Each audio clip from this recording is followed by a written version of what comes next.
조명 좀 켜주세요.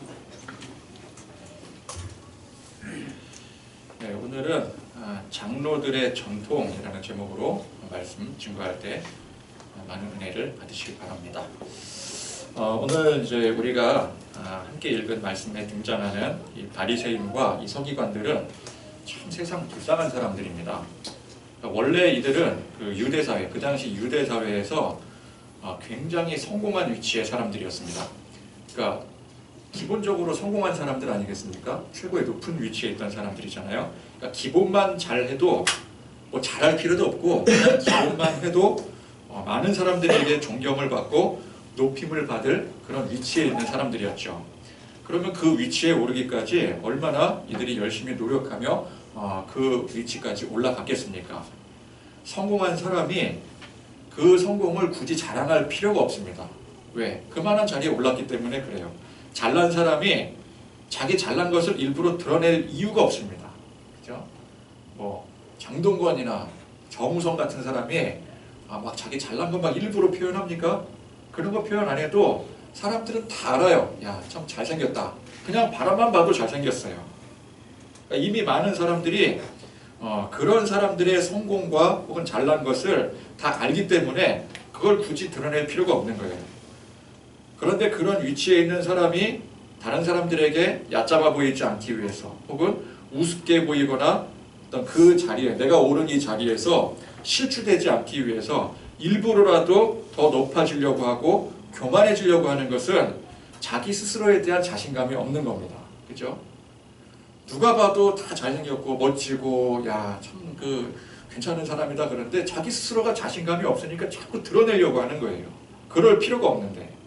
그러니까 자신감, 그 자기에 대한 믿음이 부족하기 때문에 그럴 것입니다. 여러분, 멍멍 개가 으르렁대는 이유가 뭔 줄 아십니까? 왜 으르렁대요?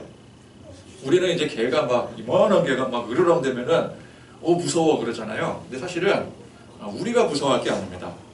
자기가 무섭기 때문에 으르렁대는 거예요. 자기가 무서우니까. 근데 그래도 명색이 개잖아요. 그죠? 이빨도 있고 이렇게 물면 아프고 막 그런 개잖아요. 거기다 이제 뭐 덩치 큰 개는 더 그렇죠.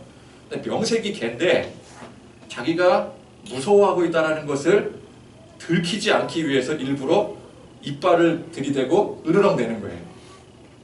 그러니까 개가 막 으르렁대고 그럴 때는 저 자식이 나를 무서워하는구나 그렇게 생각을 해야 되는 거예요. 충분히 잘 나가고 성공한 사람임에도 자기 스스로에 대한 믿음이 없으면 개가 스스로 으르렁대듯이 자기를 높이려고 하고 자꾸만 자랑하고 교만해지게 되는 겁니다. 그런 사람들의 특징이 무엇입니까? 자기를 높이고 자기를 드러내고 자기를 자꾸만 자랑하고 교만해지다 보니까 상대적으로 타인을 무시하게 돼요. 그죠? 내가 이제 그 사람보다 높아져야 되니까 무시를 해야 되죠. 자기보다 못한 사람은 현재 자기가 가지고 있는 어떤 힘, 권력 그런 것들을 동원해서 최대한 짓누르려고 해요. 그래서 자기 우월감을 표시를 합니다. 나는 그만큼 우월한 사람이야. 또 자기보다 잘난 사람 보면 어떻게 해요? 어떻게든 그 사람의 어떤 구실을 잡아서 집요하게 끌어내리려고 해요. 그 자리에서. 그렇게 해서라도 자기가 조금이라도 우월해지려고 하는 겁니다. 그럼 이게 얼마나 어리석은 일인가요? 그렇게 하는 그 사람이 이미 잘나고 성공한 위치에 있는 사람이에요. 그럼 감사할 일이 많은 거 아니겠습니까? 내가 이만큼 된 것에 대해서 감사할 일이 얼마나 많아요? 그럼에도 불구하고 그 사람은 감사하지 못하고 스스로 열등감에 사로잡혀 자기 자신을 괴롭히고 있는 거예요. 그러니 가진 게 많고 잘나고 성공했음에도 불구하고 그 사람은 불쌍한 사람인 것입니다. 그러니까 오늘 말씀에 이 바리새인과 서기관들이 딱 그랬습니다. 그러니까 자기들 삶에만 주어진 삶에만 충실해도 많은 사람들에게 인정받고 높임을 받을 만한 위치에 있는 사람들이었어요. 성공한 위치에 있는 사람들이었습니다. 그런데 이들은 거기에 만족하지 못하고 감사하지 못했습니다. 그래서 자기 스스로 열등감을 갖고 사람들 위해 애써 군림하려고 합니다. 자기보다 못한 사람을 짓눌러버리고 조금이라도 잘난 사람은 끌어내버리려고 합니다. 그러니까 하나님을 믿고 하나님의 은총을 받아 사람들 앞에 그 본을 보여야 될 사람들이 하나님을 아예 모르는 이방인들, 죄인들만도 못한 사람들이 되어버린 거예요. 이 얼마나 안타까운 일입니까? 그리고 이들은 메시아를 소망하며 기다리는 사람들이었습니다. 바리새인과 서기관들이 평생을 바쳐 연구하는 것이 율법 아니겠습니까? 근데 이 율법의 말씀이 철저히 메시아를 향한 초점이 맞춰져 있어요. 그러니까 오실 메시아를 맞이하며 사람들에게 전파하고 가르치는 사명자들이 바로 이 바리새인들, 율법자들, 바로 이 서기관들이었어요. 그런데 그토록 소망하고 기다렸던 메시아이신 예수님이 드디어 오셨습니다. 그럼 마땅히 이들은 누구보다 앞서서 예수님을 맞이하고 예수님께 영광을 돌리고 그 예수님을 다른 사람에게 온 천하에 전해야 되는 사명자들이었어요. 물론 나사렛 촌동네에서 온 그 촌동네 출신의 예수라는 사람이 저 사람이 정말 우리가 기다려온 그 메시아가 맞는지 아직 증명이 안 되었을 수도 있습니다. 그래서 과연 이 예수라는 사람이 어떤 사람인지를 예의주시할 필요도 있었겠지요. 그러면 이제 아직은 증명이 되지 않았어. 그러나 증명을 해야 돼. 증명이 반드시 필요해. 라고 한다면 어떤 태도로 주시를 해야 되겠습니까? 용의주도하게 심사숙고해서 또 최선의 예의를 갖춰서 주시를 해야 될 겁니다. 왜? 저 사람이 우리가 기다리던 메시아일 가능성을 배제할 수 없기 때문에, 또 그 증거가 보여지고 있기 때문에. 그러나 이들은 아예 처음부터 무시하고 경계하고 적대시하는 태도로 일관을 합니다. 자, 이 바리새인들이나 이 서기관들의 이 태도가 누군가를 간절히 소망하며 기다리는 태도가 아니에요. 우리가 누군가를 간절히 기다리고 또 소망하고 할 때 설령 그 우리가 기다리는 사람이 아닐지라도 기본적인 태도는 무시하거나 또 경계하거나 적대하는 태도가 될 수 없겠죠. 어떻게든 기다리려고 하고 어떻게든 최선의 예의를 다해서 그 사람을 맞이하려고 할 것입니다. 근데 이 사람들은 그런 태도가 아니에요. 그 반대입니다. 어떻게든 나타나지 말라는 태도예요. 그죠? 그러니까 예수님이 진짜 메시아든 가짜 메시아든 그를 대하는 태도에서부터 이들은 이미 메시아를 진심으로 소망하며 기다리지 않는 것이었습니다.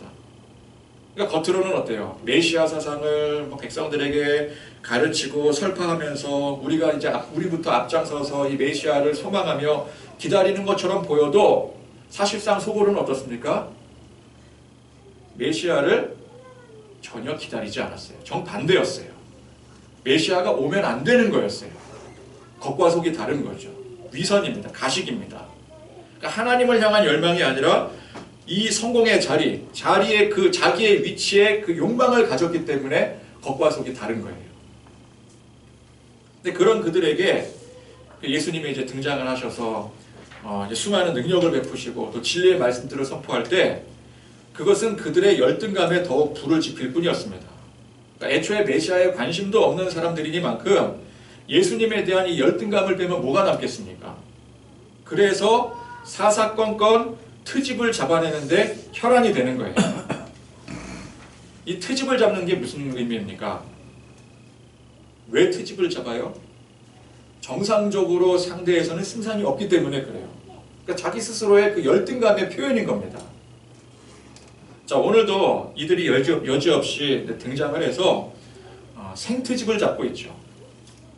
자, 보니까 예수님의 제자들이 장로들의 전통을 범했대요. 그걸 이제 구실 삼은 겁니다. 근데 이 장로들의 전통이란 성경 율법의 말씀을, 이제 구약의 율법의 말씀이 있지 않겠습니까? 이 율법의 말씀을 그 당시 장로들이 유대인의 전통으로 규정한 행위들이 이 장로의 전통이에요. 근데 그 전통 중에 음식을 먹을 때에는 반드시 손을 씻어야 된다라는 규정이 있었습니다. 그러니까 더러운 손으로 음식 먹는 것을 가증스러운 것으로 율법에 의거해서 규정을 한 거예요.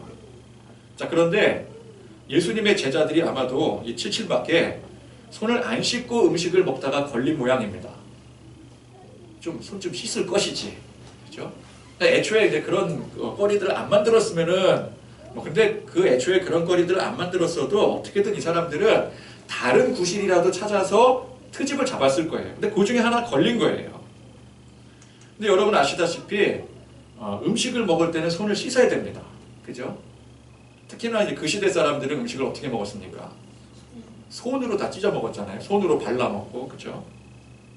그렇기 때문에 더욱더 위생관리에 신경을 써야 돼요. 그러나 이 바리새인과 서기관들은 그런 위생관리 차원에서 트집을 잡은 게 아닙니다. 이들이 바로 이 장로의 전통, 장로들의 전통, 우리의 전통을 어겼다. 그 의식적인 행위를 놓고 판단하고 트집을 잡은 거예요. 장로의 전통을 지키는 것은 물론 중요한 일입니다. 그것이 꼭 성경 말씀의 진리가 아니더라도 우리가 사는 이 사회에서 규범이라든지 혹은 법, 규칙 이런 것들은 마땅히 지켜야 되는 거예요. 공동체의 약속입니다. 그죠? 그런 의미에서 교회 안에서도 여러 가지 전통들이 있습니다. 기도하고 또 찬송하고 예배하며 주일을 성수하는 거, 또 나가서 열심히 전도하는 거, 이런 것들은 하나님 말씀에 직접적인 근거를 둔 전통이라고 할 수가 있죠. 또 우리 공동체 안에서 사람들이 모이다 보니까 만들어 놓은 전통들이 있어요. 그러니까 편의상 만들어 놓은 전통들이 있습니다. 뭐 각종 헌금이라든지, 물론 헌금이라는 것 자체는 성경 말씀에 규정을 하고 있지만 그 헌금을 세세하게 막 무슨 헌금, 또 회비 뭐 이런 것도 다 이제 일종의 헌금에 속하지 않겠습니까? 그런 거는 또 이제 우리 공동체 안에서 사람들이 협의하에 좋다고 판단해서 결정하는 것들이 있죠.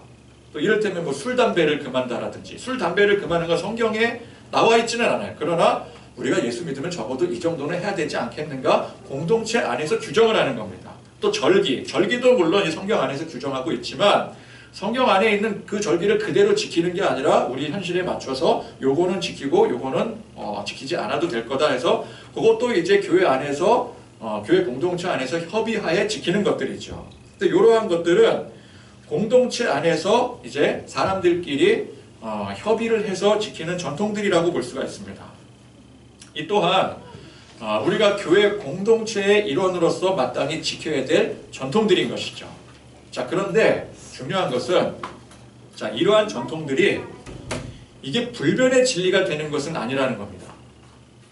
절대 고칠 수 없고 바뀔 수 없는 것들이 아니에요.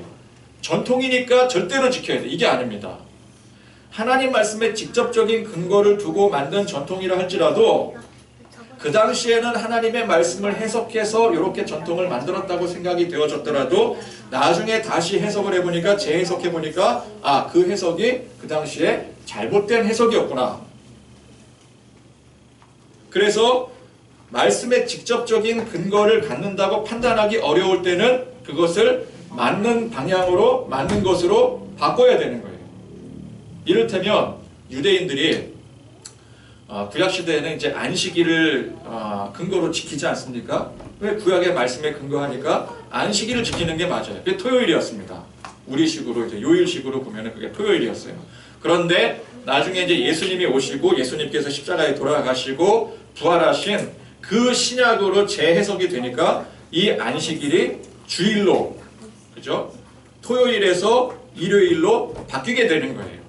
이전에 해석했을 때는 토요일이었는데 다시 재해석해놓고 보니까 일요일이 되는 거죠.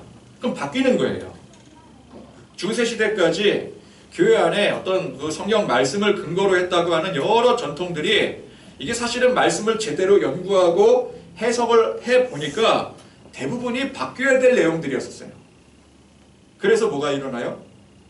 종교개혁이 일어난 거예요. 하물며 교회 공동체 안에서 사람들의 협의하에 이루어진 전통들은 언제든지 재해석되고 올바르게 바뀌어질 수 있는 것들인 겁니다. 우리가 보통 이제 원칙대로 해야 돼, 원칙대로 해, 이 말 자주 하잖아요. 자, 이렇게 말할 때 이 원칙은 틀림이 없어야 돼요. 그래야 그 원칙대로 할 수가 있는 겁니다. 그런데 원칙대로 하자고 했는데 그 원칙 자체가 틀렸어요. 그러면 원칙대로 하면 안 되겠죠. 원칙을 바꿔야 되겠죠. 그러니까 원칙이라는 것이 알고 보니까 이게 오류투성이더라.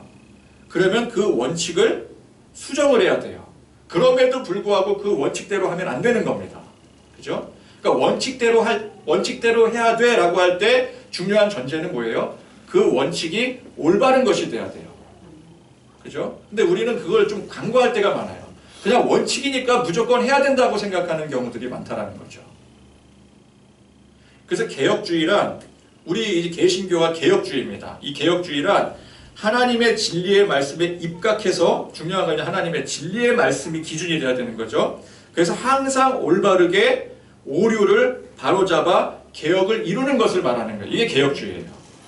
그러니까 전통을 무조건 신봉하는 것이 아니라 전통을 수용하고 지키되 바르게 지켜야 되는 거죠. 바르게 지키려면 어떻게 해야 돼요? 진리 안에서 항상 개혁이 되어져야 돼요. 올바른 개혁이 이루어져야 되는 거예요. 자, 오늘 이 바리새인들과 서기관들의 문제는 이들의 기본적인 태도, 그러니까 가식과 위선, 속으로는 메시아를 전혀 기다리지도 않으면서 겉으로는 메시아를 기다리는 척하고 또 어떻게든 사람들을 억누르려고 하고 자기들 어떤 열등감 때문에 그런 가식과 위선이 첫 번째고, 두 번째 문제는 뭐예요? 장로들의 이 전통을 무조건적으로 신봉하고 있다는 게 이게 문제인 겁니다. 애초에 이들은 메시아고 진리고 그런 게 중요한 게 아니라 자기들 지금 현재 이 자리 위치가 중요하기 때문에 이를 곤고히 지킬 수 있는 전통 그 자체가 중요한 것이었어요.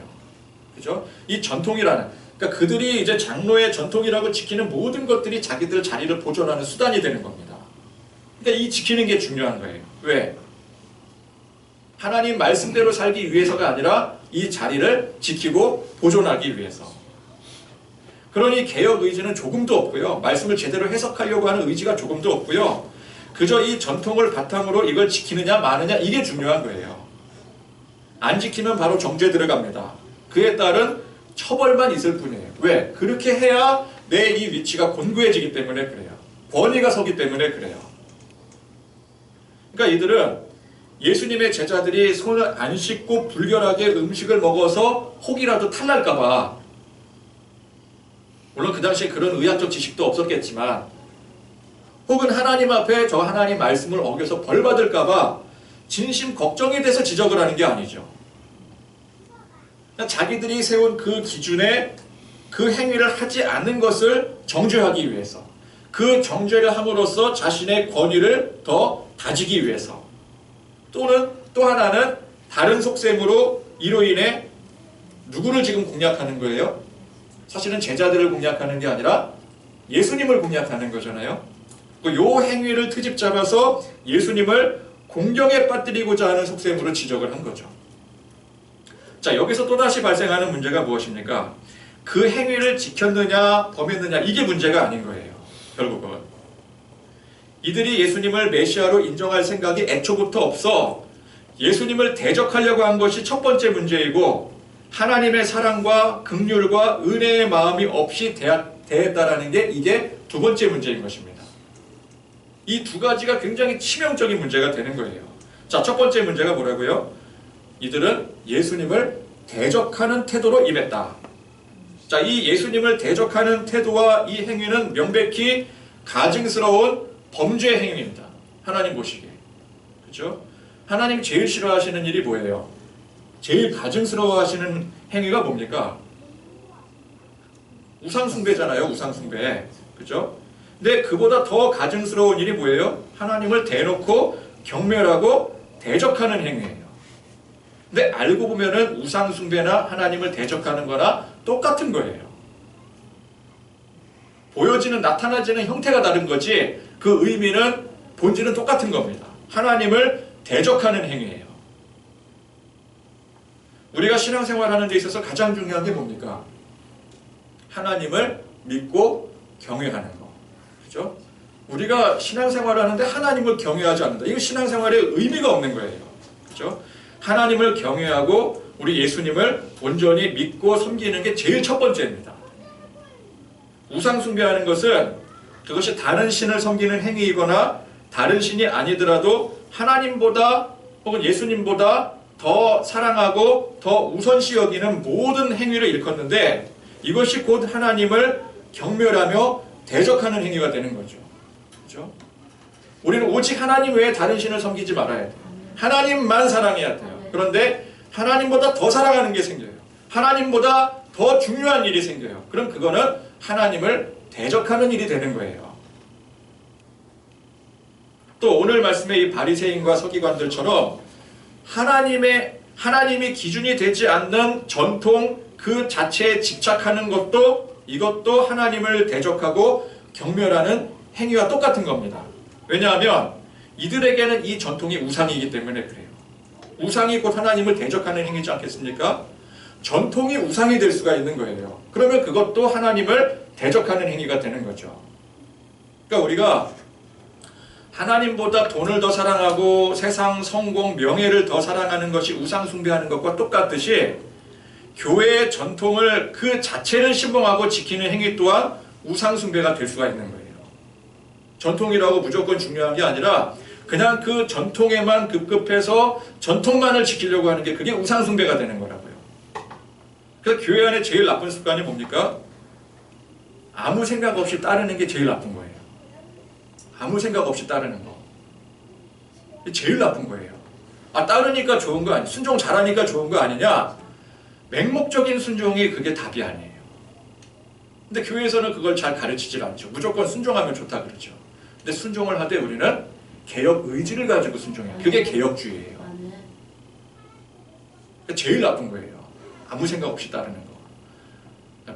그냥 뭐 덮어놓고 믿는다, 덮어놓고 따른다. 이거 제일 나쁜 거예요. 제일 위험한 거예요. 신학생들이요, 신학교 가서 저는 신학대학원 이제 갔는데 신학교에서 이제 성경을 배우고 또 성경 해석을 배웁니다. 근데 적어도 이 성경이나 성경 해석에 대해서 신학교보다 더 제대로 가르치는 곳은 없어요. 근데 뭐 잘 모르는 사람들이 신학교에서 뭘 배우냐? 그래서 이제 어디 뭐 기도원을 간다든지 아니면은 인가받지 않은 어떤 사람이 직통계시를 받았더라 그런 데 찾아가는데 제가 단언컨대 그 어디에도 신학교보다 성경을 제대로 가르치는 곳이 없어요. 어떤 사람은 특히 젊은 세대들 같은 경우는 선교단체 같은 데 이제 귀의하면서 이 선교단체가 정말 영성이 넘치고 여기가 정말 제대로 된 걸 가르쳐 주는 곳이다 그러는데 저도 선교단체 많이 들어가 봤거든요. 그런데 신학교만큼 성경을 제대로 가르치는 곳은 없어요. 그러니까 여러분 이거는 분명히 아셔야 돼요.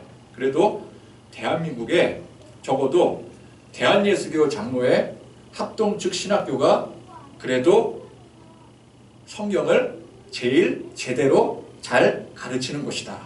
그거 여러분들 인정해 주셔야 돼요. 이걸 인정 안 하는 사람들이 많더라고요. 가보지도 않아놓고선.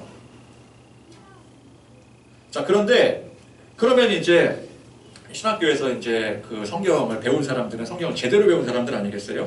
근데 문제가 뭐냐면은 그렇게 배운 사람들이 나와서 이제 교회 사역을 하고 목회를 하는데 정작 신학교에서 배운 건 다 버려요.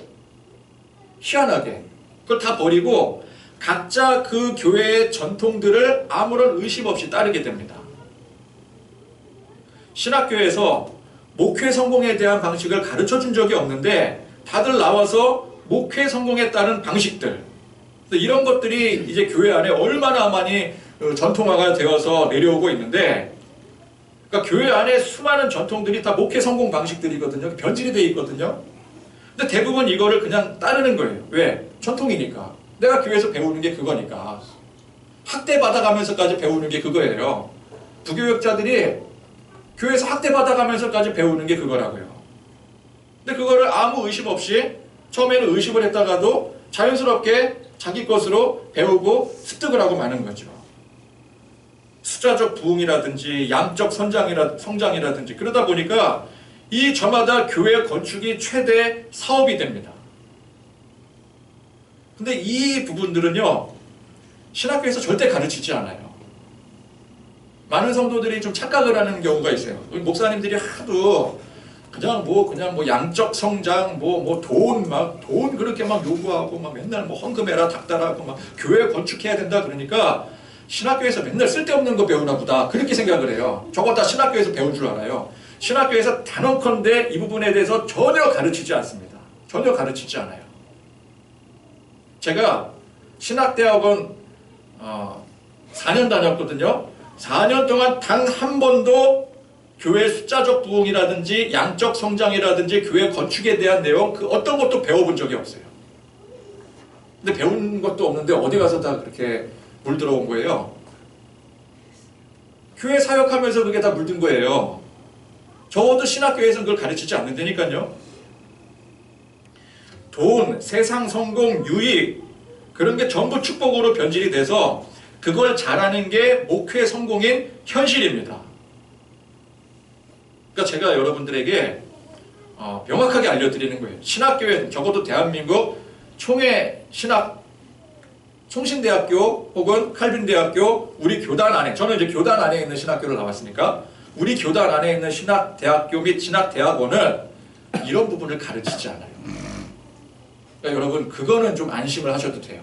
요즘에는 어떤지 모르겠어요. 요즘엔 제가 안 가봤으니까. 근데 제가 학교를 나왔을 때만 해도 이런 그냥 기복신앙 이런 거 전혀 가르치지 않습니다. 제대로 성경을 가르쳐요. 문제는 뭐예요? 신학교가 문제가 아니라 나와서 적용하는 사람들이 문제인 거예요. 교회가 문제인 거예요. 그러니까 그걸 여러분들은 명확하게 인지를 하셔야 돼요. 그래서 괜히 막 신학교 의심하고 그러면 안 됩니다. 신학교 후원 잘 하셔야 돼요. 그래서 정말 좋은 신학생들이 배출이 될 수 있도록 기도도 많이 하셔야 되고요. 또 할 수 있으시면은 또 후원도 하셔야 되고, 선교지만 후원하는 게 아니라 신학교도 후원을 해야 돼요. 저도 안 하면서 하는 거는 좀 어폐가 있지만, 어쨌건 그러면 이제 목회 성공이라는 그 어떤 카테고리를 가지고 많은 사람들이 변질이 되지 않겠습니까? 많은 지도자들이. 근데 이게 문제가 뭐예요? 성도들이 그 영향을 그대로 받는다는 거죠. 왜? 성도들은 신학교를 안 갔으니까 모르잖아요. 그럼 목사님들이 하는 게 그게 다 신학교에서 성경 가르쳐주는 그 내용인 줄 알고 그냥 맹목적으로 따르는 게, 제가 계속 그러잖아요. 맹목적으로 따르는 게 제일 위험한 거라고. 그렇다고 그럼 성도들 다 신학교 가야 되느냐? 또 그것도 아니죠. 그러니까 이게 참 어렵고 힘든 거예요. 그래서 지도자들이 잘해야 되는 거예요. 그러면 그 영향을 누가 받는다고요? 성도들이, 여러분들이 그 영향을 그대로 받게 되는 거죠. 그로 인해서 이제 잘못된 것들이 나올 수 있죠. 아무래도 이제 숫자 부흥, 양적 성장, 그러다 보니까 돈이 강조가 되고요, 건축이 강조가 되고, 그러다 보면 뭐가 생겨요? 반드시 비리가 생기게 되죠. 비리가 생기게 되고요, 부정 축제가 생기게 되고, 돈이 있는 곳에 항상 따르는 일들이 생기는 거예요. 그죠? 그리고 그게 하나 이제 영광이 되다 보니까, 세상 영광이 되다 보니까 뭘로 이어져요? 세습으로 이어지겠죠. 근데 이런 것들이 이제 문제가 막 하나 둘씩 교회 안에서 너도 나도 막 피어오르게 되는 거예요. 그럼 이제 사람들이 요거는 문제다라고 이제 생각을 하겠죠. 근데 그걸 비판을 하잖아요. 근데 문제가 뭐예요? 비판을 해야 되는데 뭘 알아야 비판을 하죠. 배운 게 나도 그건데, 지금까지 배운 게 돈이 중요하고 그냥 물질적인 성공이 중요하고 물질적인 안정이 중요하고 세상 성공이 세상 성공을 위해서 축복받아야 되고, 지금까지 배운 게 그것 때 뭘 비판을 하겠어요? 뭘 잘못했다고 알아야 비판을 하죠. 그냥 그 수준이 기준이 돼서 비판을 하니까 여기에 진정한 개혁이 이루어지지 않는 게 이게 문제인 거예요. 그러니까 성도들도 뭐가 문제인지 이제 이거 문제구나. 왜? 너무 그게 비리가 세습 문제들이 너무 튀어오르니까 저거는 문제구나라는 걸 인지는 하는데 그게 어떻게 된 문제인지를 모르는 거예요. 그러니까 진정한 개혁이 이루어질 수가 없는 거예요. 윗물이 맑아야 아랫물이 맑은 건데 윗물부터가 더러우니까 더러운 물이 돌고 돌 수밖에 없는 겁니다. 자, 이 총체적 난국의 현상이 보여요. 바로 예수님 당시에 바리새인들과 서기관들과 장로들의 문제였었어요. 그러니까 우리가 진리의 말씀 붙들고 전통 이상의 것을 붙들 줄 알아야 되는데, 그렇지 못하고 맹목적으로 전통을 붙들고 있는 것이 이게 심각한 문제요. 그것이 바로 하나님을 경멸하고 예수님을 대적하는 행위이니만큼 이게 얼마나 심각한 문제입니까? 이 심각성을 우리가 깊이 알아야 돼요. 깊이 알아야 돼요. 보통 이제 그러더라고요. 성도들한테 그런 얘기 좀 하지 말아라. 가뜩이나 사는 게 힘든데 그럼 부정적인 얘기 해가지고 좋을 게 뭐가 있느냐. 근데 안 하면 어떻게 돼요? 문제를 모르는데, 개혁이 안 되는데, 개혁이 안 되면 교회고 뭐고 아무 의미가 없는 거예요. 그러니까 이게 심각한, 지금 현재 우리가 굉장히 심각한 상태에 이르고 있다는 것을 저도 그렇고 여러분들도 그렇고 피부로 느끼고 알아야 되는 거예요. 자, 또한 두 번째 문제가 뭐라 그랬습니까? 이들이 하나님의 사랑과 긍휼과 은혜 없이 대했더라는 것입니다. 그저 자기들 안위, 이 자리 지키기 위해서 자기들의 그 열등감을 어떻게든 감추고 그래서 어떻게든 남을 끌어내리려고 하는 사람들에게 사랑과 긍휼과 은혜의 마음이 있을 수 있겠습니까? 애초에 없는 거예요. 잘못한 사람의 죄를 지적하고 돌을 던지는 것은 누구나 할 수 있는 일입니다. 오른뺨을 맞았으니 나도 얼른 그 사람의 뺨을 때림으로 되갚아주는 것은 누구나 할 수 있는 일이고 그게 세상 정의예요. 그죠? 근데 물론 이제 그 현행법상으로는 그렇게 같이 때리면 안 되죠. 그러나 그에 상응하는 대가를 치르게 하는 거예요. 그죠? 신고를 한다든지 그러면 내가 이제 뺨을 맞아갖고 내가 목 돌아갔다 뭐 이러면은 뭐 그 진단서 떼면은 그 사람 이제 그 입건이 되는 거죠. 그러면 내가 그 사람의 뺨을 같이 때리는 것보다 더 큰 효과를 얻을 수가 있는 거예요. 그게 세상 정의입니다. 파파라치들 얼마나 많아요. 그죠? 다른 사람이 잘못한 것을 지적을 해서 보상을 받는 제도예요. 그게 세상 정의예요. 그러나 오른뺨을 맞고도 내 왼뺨을 마저 내미는 일은 그건 누구도 할 수 없는 일이고요. 세상에서 바보 병신 취급당할 일입니다. 그렇죠? 누가 나한테 해코지를 했어요. 오른뺨을 때렸어요. 그런데 내 왼뺨도 때려주세요. 그러면 사람들이 뭐라 그래요? 저 등신 저거. 저걸 이용해 먹어야지. 그걸 이용할지도 모르고 저 오히려 저러고 있냐. 저러니까 안 되지. 그럼 바보 취급당하는 거예요. 다니엘이 어릴 때 나라가 망하고 바벨론에 잡혀오지 않습니까? 그런데 하나님의 은혜로 큰 성공을 이루게 되었어요. 그런데 그는 거기에 만족하지 않습니다. 이 성공이 이게 하나도 기쁘지가 않아요. 왜? 내 나라가 망했기 때문에. 내 민족이 지금 고통당하고 있기 때문에. 그래서 그는 오직 하나님만을 바라고 믿음 지키기 위해서 목숨까지 겁니다. 그러니 그는 당장의 자신의 삶의 안위보다 현재 망해버린 고국에 더 가슴 아파했어요. 조상들의 죄를 내 죄로 깨닫고 금식하며 통회 자복을 합니다. 근데 다니엘이 잘못한 게 있어요? 다니엘은 잘못한 게 없어요. 근데 다니엘이 뭐라고 하냐면요. 이게 내 죄래요. 우리의 죄래요. 자기가 금식해요. 왜 누가 금식해야 돼요, 지금? 조상들은 이미 이제 갔으니까. 그러면 다른 유대인들, 죄 짓다가 이제 잡혀온 유대인들이 금식하고 그래야 되는데, 왜 다니엘이 금식을 하냐고요? 오른뺨을 때린 사람이 처벌을 받아야 되는데, 왜 내가 왼뺨까지 내밀어야 되냐고요? 다니엘은 진정한 애국자였습니다. 우리가 나라를 위해서 기도할 때 혹은 어떤 죄 지은 사람들을 또 하나님을 부정하는 사람들을 놓고 기도할 때 뭐라고 기도해요? 저들의 죄를 용서해 주시옵소서. 저들이 불쌍합니다. 저들의 죄를 용서해 주시옵소서. 근데 다니엘은 어떻게 기도한 거예요? 저들이 저렇게 된 게 내 죄입니다. 내 죄를 용서해 주세요. 우리를 불쌍히 여겨주세요. 그러니까 우리는 그 죄를 내 죄로 동일시 여기고 기도하지 않아요. 그렇게 하기가 힘들어요. 그죠? 나는 내가 예수 믿고 이렇게 살고 있는데 예수 믿지 않는 사람들이 예수를 믿어야지 무슨 소리야. 내가 정의로운 것을 자랑하려고 하지 타인의 불의를 내 불의로 여기고 기도하려고 하지 않습니다. 근데 다니엘은 어떻게 그렇게 할 수 있었어요? 나라와 민족을 사랑했기 때문에. 사랑하는 사람은 그 대상의 잘못을 지적하고 끄집어내려고 하지 않습니다. 내가 그 잘못을 대신 지고 가려고 하죠. 누가 그렇게 하셨어요? 예수님이 그렇게 하셨어요. 예수님께서 우리의 잘못을 예수님의 잘못으로, 그러니까 예수님께서 대신 지고 가셨다는 건 뭐예요? 내 잘못으로 인지하고 내 잘못으로 알고 내가 해결하겠다. 그게 십자가예요. 그게 사랑이고 그게 긍휼이고 은혜입니다. 그러니까 이 사랑이 없고 긍휼이 없으니 지적하고 정죄하기 바쁜 거예요. 주 안에서 하나됨을 이루지 못하고 자꾸만 분열을 이루고 마는 것입니다. 그러니까 다투고 막 분쟁하고 이러는 게 분열을 초래하는 거잖아요. 예수 믿는 사람들은 특히나 교회 안에서 시기하고 막 다투고 막 누구를 막 원망하고 그러면 절대 안 되는 거예요.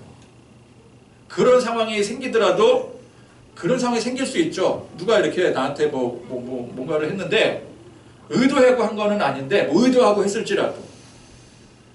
근데 나는 그걸 어떻게 받아들여야 돼요? 그 사람을 사랑하는 마음으로, 긍휼히 여기는 마음으로, 은혜로운 마음으로. 그러면 같이 대적을 하겠습니까? 아니죠. 용납하는 거예요. 예수님처럼 용납하고 또 끌어안아주고 오히려. 그게 교회에서 할 일이에요. 그러니까 절대 여러분 누구 때문에 뭐 상처받았어요. 시험 들었어요. 이 자랑이 아닌 거예요. 그렇죠? 그러니까 우리는 되도록이면 상처보다는 사랑을 해야 돼요. 시험보다는 긍휼, 은혜를 베풀어야 돼요. 그러니까 하나됨을 이루는 게 중요한 거예요. 주 안에서는. 자, 예수님께서 이들의 속셈을 모르시겠습니까? 자, 연약한 자들이 부족해서 실수하고 죄 짓는 것은 예수님께서 끝없이 이해해 주시고 용서해 주세요. 그래서 가늠하다 붙잡혀온 여인까지도 용서해 주시잖아요. 그죠? 사랑해 주시고 보듬어 주시고. 그러나 하나님을 경멸하며 자신들의 안위를 위해서 가식과 위선으로 사는 사람들에게는 가차가 없으십니다. 용서가 없으세요. 예수님 가만히 보면은요, 우리가 볼 때 진짜 죄 지은 사람들한테는 한없이 너그러워요. 다 용서해 주시고 다 받아주세요. 그런데 가식과 위선으로 다가오는 자들에게는 하나님, 예수님께서 결코 용서하지 않으세요. 항상 그들의 그 잘못을 지적을 하십니다. 아, 굳이 꼭 저렇게까지 하실 필요가 있을까 싶을 정도로 그냥 넘어가시는 법이 없으세요. 그래서 그들이 그들이 지키는 전통으로 결국 하나님의 계명을 어겼다고 지적을 하십니다. 하나님을 위해 전통을 만들어 지킨다고 하는 것이 하나님의 계명을 어기는 꼴이 되고 있음을 하나님께 제물을 드리는 핑계로 부모 공경을 하지 않는 그들의 실태를 두고 꼬집으셨어요. 그래서 이사야서 말씀에 이 백성이 입술로는 나를 공경하되 마음은 내게서 멀도다. 사람의 계명으로 교훈을 삼아 가르치니 나를 헛되이 경배하는도다. 하나님의 진리의 말씀을 사람들끼리 우리가 편리한 대로 해석을 해서 그것을 사람의 계명으로 삼아 가르치고 있는 실정이라는 거예요. 그 이사야서 말씀이 그대로 지금 현재 벌어지고 있는 거죠. 그러니까 가르치는 자는 항상 내가 사람의 계명을 가르치고 있는지 아니면 하나님의 진리의 말씀에 입각해서 가르치고 있는지 이걸 돌아보고 항상 점검을 해야 되고요. 배우는 자는 맹목적으로 내가 사람의 계명을 쫓고 있지는 않는지 항상 분별해야 되는 겁니다. 우리가 전통으로 그냥 전통이니까 교회에서 하라는 거니까 아무 의심 없이 지키고 있는 것들에 대해서 항상 돌아보고 점검하고 분별할 줄 알아야 됩니다. 우리 안에 욕망으로 인한 어떤 열등감, 근데 이걸 감추기 위해서 가식과 위선으로 사람들 앞에 나서고 있지는 않는지 우리 스스로를 항상 점검하고 하나님께서 내게 주신 것에 만족하고 감사할 줄 알고 그래서 겸손하여 자기를 부정하고 오직 하나님만 높일 줄 알아야 됩니다. 내가 주님의 이름으로 행하는 일들이 이게 정말 주님을 위한 일이 맞는지 아니면 이게 사실은 나를 위하고 사람들을 위한 일인지 혹은 내 체면을 지키기 위한 일인지 그런 것들이 또 다른 우상이 되어서 주님의 이름으로 하는 일들이 오히려 주님을 경멸하는 일이 되고 있지 않는지 우리는 항상 돌이켜 스스로를 점검해야 돼요. 내 안에 사랑이 메마르고 긍휼이 없어서 자꾸만 이 다른 사람들의 타인의 잘못을 지적하고 정죄하고 있다면 그래서 분쟁을 초래하고 있다면 그 사람과의 관계에 앞서서 먼저 하나님과 나와의 관계를 돌아볼 줄 알아야 되는 것입니다. 내 안에 은혜가 메마른 거예요. 사랑이 메마른 거예요. 우리 안에 늘 항상 부어주시는 은혜로 충만할 때 우리는 스스로 높일 필요도 없는 것이고요. 가식과 위선으로 전통 아닌 전통을 고집할 이유가 없는 것입니다.